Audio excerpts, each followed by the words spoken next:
Good morning, students. Welcome back to Signals and System online video lecture series. In continuation to the last class, I'm going to talk about the remaining two signals, such as Gaussian signal, also called as Gaussian function. Next one is Signum function, is also called as Signum signal. The Gaussian function can be denoted with GA of t, that is a exponentially decaying function in both the quadrants, such as quadrant 1 and quadrant 2. The point is very clear here, and it is the exponential decaying function, and it can be denoted with the GA of t, and this exponential decaying function can be in the first quadrant and as well as a second quadrant. Then I'm going to draw the Gaussian function with its representation.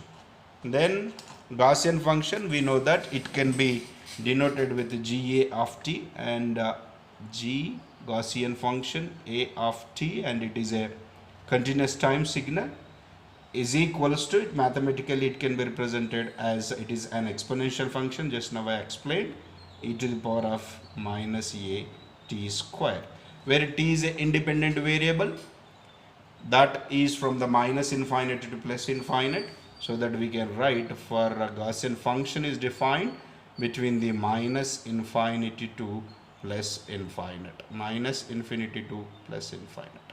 By substituting the various values for the t, we can get the Gaussian function. Anyway, I'm going to draw the Gaussian function now. This is a Gaussian function. Assume that it is a continuous time signal, so that we know that the representation of the signal, independent variable must be taken on the x-axis, and the amplitude of the signal must be taken on the y-axis. This is about a t square. So assume that a is a constant. A is a constant.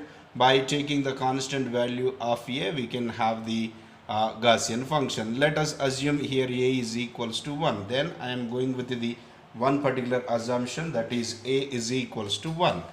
Here I am assuming a is equals to 1. If a is equals to 1, this Gaussian function can be written as GA of t, it is a continuous time signal, is equals to, simply we can write e to the power of minus t square only, because a is equals to 1.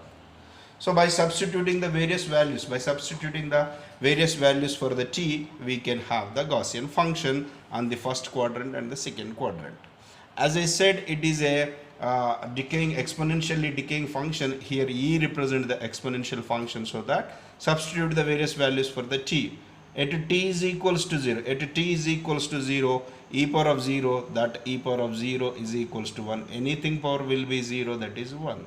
Then substitute the t values of e power of, then if I go with the 1, that is e to the power of minus 1. If you go with the calculation of e to the power of minus 1, exponential of minus 1, that will be the less than 1. Like that, you are going to have the signal is like this. In the second quadrant also, you can have the various values by substituting the various values of t. You can have the Gaussian function, and if you combine all those signals, if you plot all those signals, you will get the complete signal of the Gaussian function. Now I am going to add all the points, and this particular signal is named as, it is a Gaussian function, or also called as Gaussian signal. And this Gaussian signal is mathematically presented, mathematically denoted with GA of t. GA of t is equals to e to the power of minus a t square. Here a is a constant and t is nothing but it is a independent variable, such as time, and so that by substituting the various values for the t, we can have the Gaussian function. Then next signal I'm going to talk about, that signal is about the Signum function. Signum function is nothing but some more points which are added to the unit step signal, and that will be called as the Signum function. We know the unit step signal. unit step signal u of t is equals to unit step signal u of t is equals to 1 for t greater than or is equals to 0, 0 for t less than 0, and this is about the unit step signal. So in continuation to the unit step signal, we wanted to have the signal, the same signal we wanted to have in third quadrant also, and that signal is named as Signum function. Signum function is denoted with the signum of t. Signum of t, it is a continuous time signal because the signal is represented with respect to the time, and the signum of t, and it is also denoted with signum of t like this. You can write this is nothing but is equals to 1 for t greater than or is equals to 0, 1 for t greater than or is equals to, and the minus 1 for t less than 0. This is the condition for the signum function. This is the unit step function. In case of unit step signal, the unit step signal amplitude of the signal is 0 when t less than 0, whereas in case of signum function, amplitude of this signum function is minus 1 when t less than 0. That is only the difference. So that I am going to plot that signal, and such that you can easily understand the difference between the signum function and the unit step signal. And we know that the signal representation, always independent variable must be taken on x-axis, and on y-axis we have to take the amplitude of the signal. Amplitude of the signal is nothing but signum function, signum of t, and this is we can have this is a 0. And from t greater than 0 is it from t greater than 0 onwards, that signal amplitude is plus 1. When t is less than 0, whose amplitude is minus 1. By having this information, you can easily draw the signal. Now I can draw the signal. This is from t greater than 0 onwards. The signal is 1, and the t is less than 0, whose amplitude is minus 1. This signal is named as, it is a signum function. This is up to the infinity, and this is up to the minus infinity. This signal is called as signum function. So now we know the variety of signals. We have studied the variety of signals in case of first unit and the second unit. First unit we have studied the various signals such as unit step signal, unit ramp signal, impulse signal, exponential signal, even signals, odd signal, power signals, energy signal. All these signals we have studied. Along with those signals, now we have studied some more important signals such as signum functions, Gaussian functions. Then we have studied the triangular pulse function, rectangular pulse functions, and sync functions. All these we have studied. The next important topic in the third unit, whatever we have studied the signals, for those we have to calculate the Fourier transform. Then I am going to give the importance of the Fourier transform. Fourier transform is a mathematical tool. Fourier transform is a mathematical tool which converts the time domain signal into the frequency domain signal. If we have the signal is in time domain, I am having the signal is in the time domain, and analysis of this signal is somewhat complex, so that I am converting this signal into the frequency domain, and so that analysis of that signal will be easy when that signal is there in the frequency domain.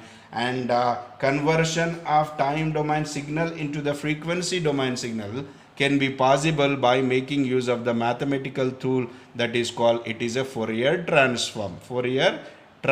So that now we are aware of all the signals. Now we have to go for the Fourier transform of important signals. What are the important signals we have? We have the important signals, unit step signals, that may be continuous time and the discrete time. Then we have studied the ramp signal. Then we have studied the impulse signal.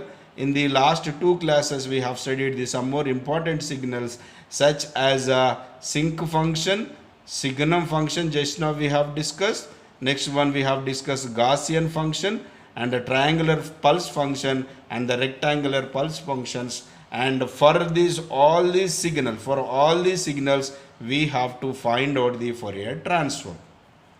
We know that Fourier transform standard formula, if we are having the x of t, it is a time domain signal on which we will be applying the Fourier transform, so that we will be getting the signal in the frequency domain, that is x of omega. So that x of t is a time domain signal on which we are applying the Fourier transform, so that we are getting the x of omega, so that x of omega can be obtained by applying the Fourier transform on the x of t, that is nothing but integral minus infinity to plus infinity x of t into e to the power of minus j omega t dt. That means what?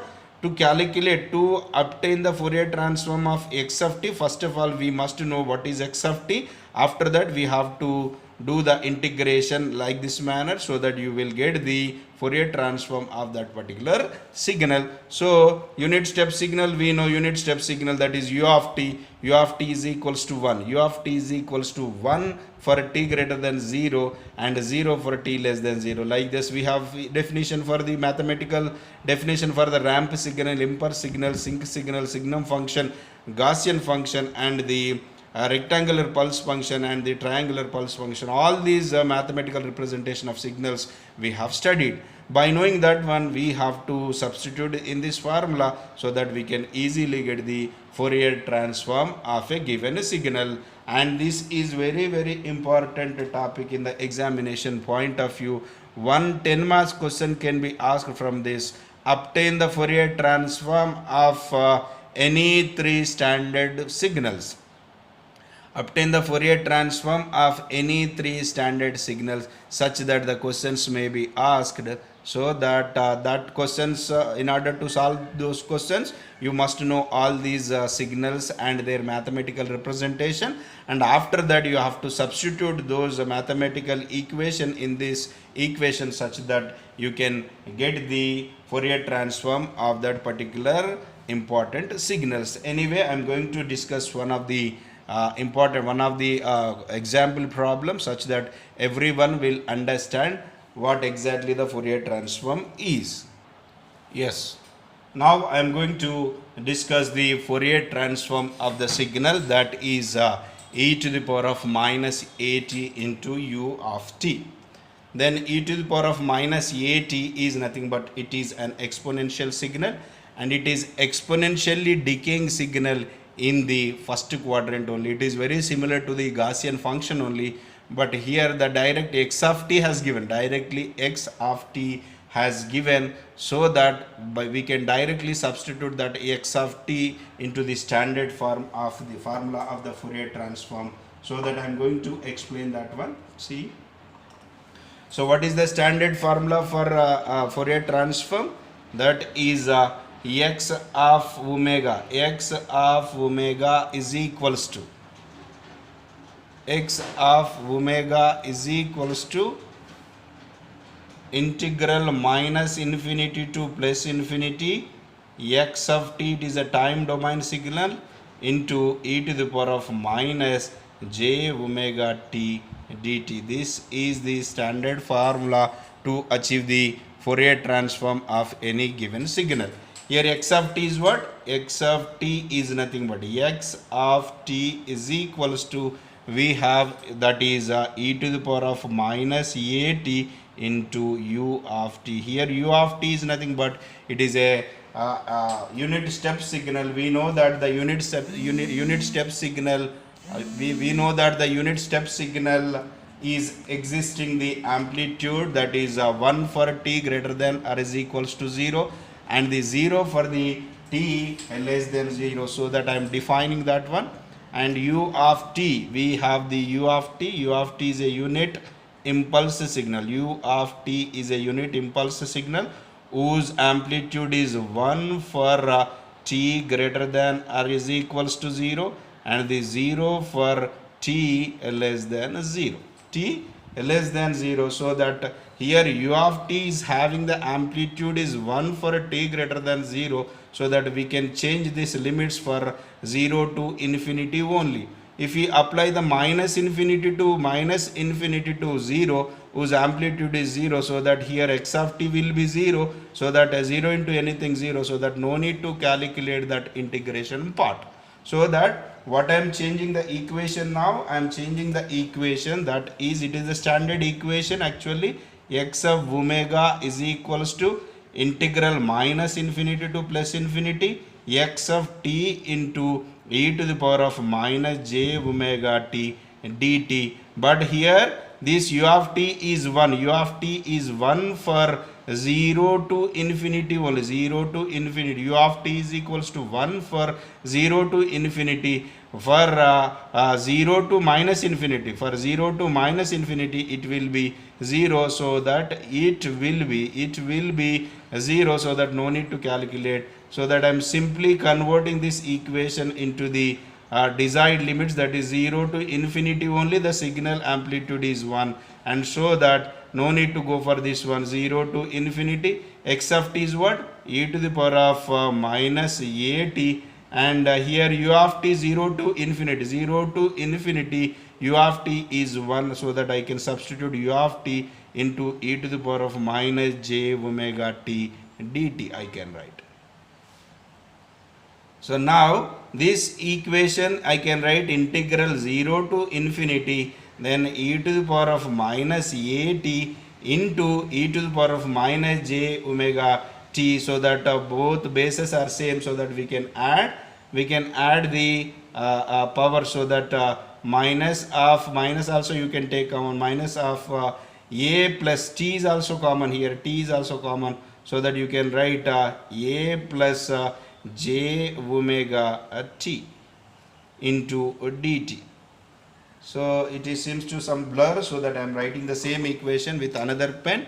This is like this. You can have integral 0 to infinity, because 0 to infinity only we have the amplitude, that is 1, and from minus infinity to and the remaining part, and that will be 0 only, and so that if you substitute also, that will be 0, so that no need to calculate. 0 to infinity we have 0 to infinity, and e to the power of minus is common, a plus j omega t dt, and it seems to the e to the power of x t. Integral of e power of x is nothing but e power of x only, but it is having the some other term, so that we have to integrate that one also, so that integration of that, so then it is e power of minus a plus j omega t by, again we have to do the integration of this one, so that we can have it is minus a plus j omega, and the limits are from 0 to infinity.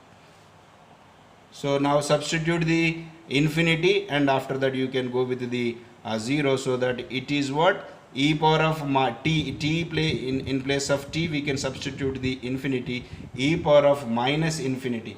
E power of minus infinity will be, e power of minus infinity will be 0, and substitute the 0 now. E power of 0, that is 1, e power of 1, e power of 0 will be 1 by this one minus, so that you can write this is about plus, so that 1 by a plus j omega. So that what we got now? We got the x of omega. X of omega we got, that is 1 by a plus j omega. This is what? Earlier x of t is a time domain signal. Now we got the signal is in the frequency domain, so that we can write the same equation in the form of Fourier transformation pair.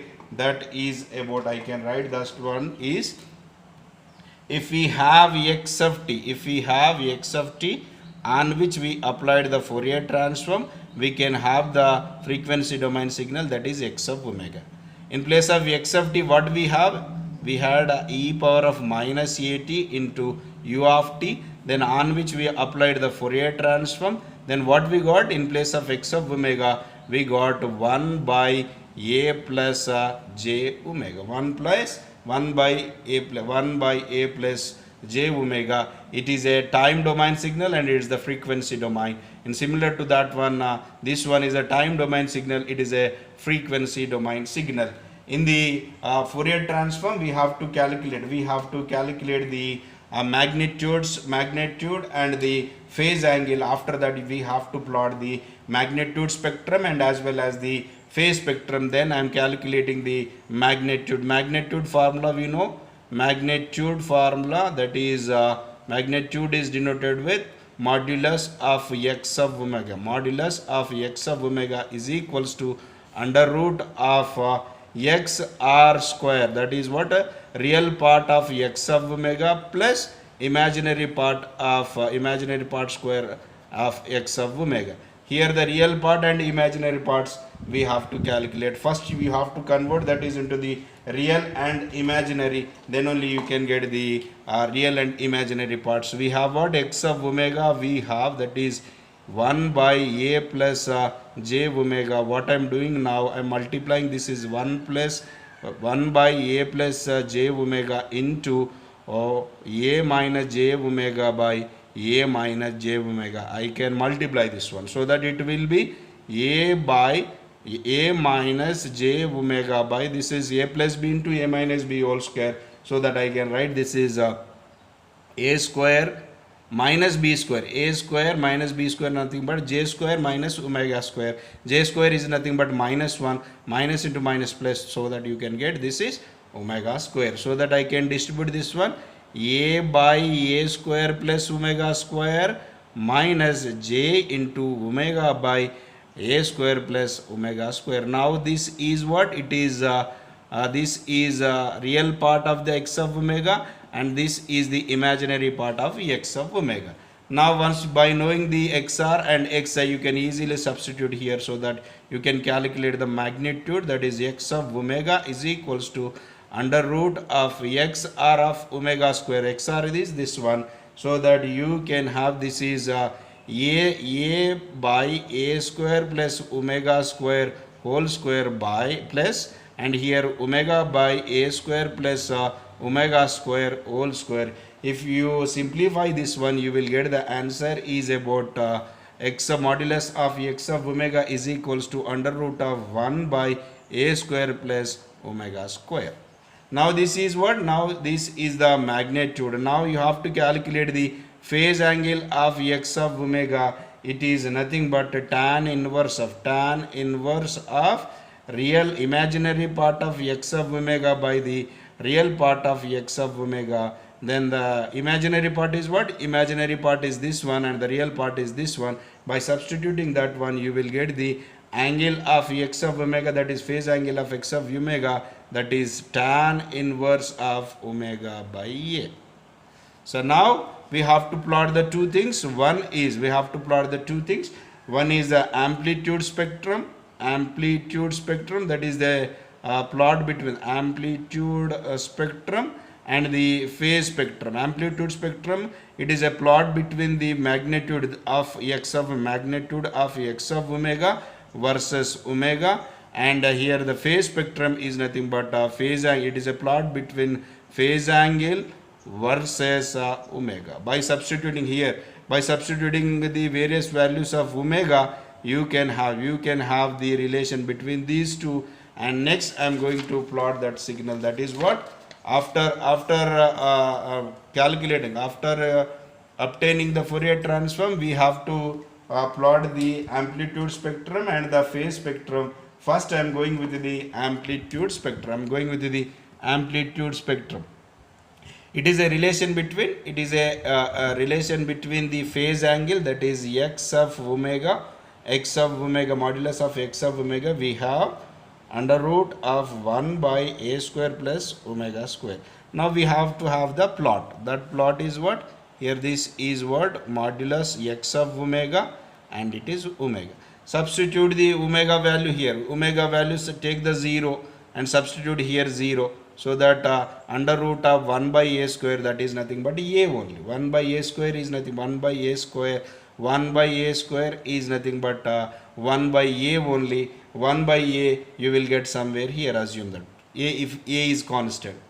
Then likewise substitute a is equals to 1, so that this value is going to decreases. and like this you are going to have the values. And here also, by substituting the various negative values of omega, you can get the values. That is nothing but it is a amplitude spectrum or the magnitude spectrum. This is the magnitude spectrum. Then next one is what? Phase spectrum. You can go with the phase spectrum. Phase spectrum is nothing but it is a plot between the phase angle, that is x of omega, that is we have the tan inverse of omega by a. By substituting the various values of omega, you can have the plot between the x of omega and the omega. That means what? Here we are going with the phase angle, that is phase angle of x of omega, and this is omega. Substitute the value of omega is 0 here. Omega is 0 by a. 0 by a will be 0 only. Tan inverse 0 is nothing but it is a pi by 2. So now you can get here pi by 2. So like this here also for minus pi by 2 also it is 0 only, so that you can have signal is like this. So by substituting the various values of omega, you can get the signal is like this. So now in calculating the Fourier transform, what are the steps you need to do? We need to have the various steps. First one we need to identify what is x of t, that is time domain signal. Second step, we have to achieve the x of omega by making which formula? That is integral minus infinity to plus infinity x of t into e to the power of minus j omega t dt. This is the second step. Third step, we have to calculate modulus of x of omega, that is nothing but it is a magnitude, that is by making use of under root of x r square of omega plus x I square of omega. Third one, we have to calculate phase angle, that is angle of x of omega is nothing but tan inverse of x I of omega by x r of omega. And after that we have to plot, fifth one, we have to plot the amplitude spectrum. That is a plot between the magnitude versus omega. Next one we have to plot, that is phase spectrum. It is a plot between the angle of x of omega versus omega. These 6 steps we have to follow in obtaining the Fourier transform. First one is we have to determine what exactly the time domain signal is. Then we have to calculate the Fourier transform. After that we have to calculate its magnitude. After that we have to calculate the phase angle. Then we have to plot the amplitude spectrum and the phase spectrum. With all these 6, you can be given 10 marks in the external examinations. So thank you students, and don't waste the time and prepare for the exams. In the coming classes I am going to explain the more problems on the Fourier transform. Thank you.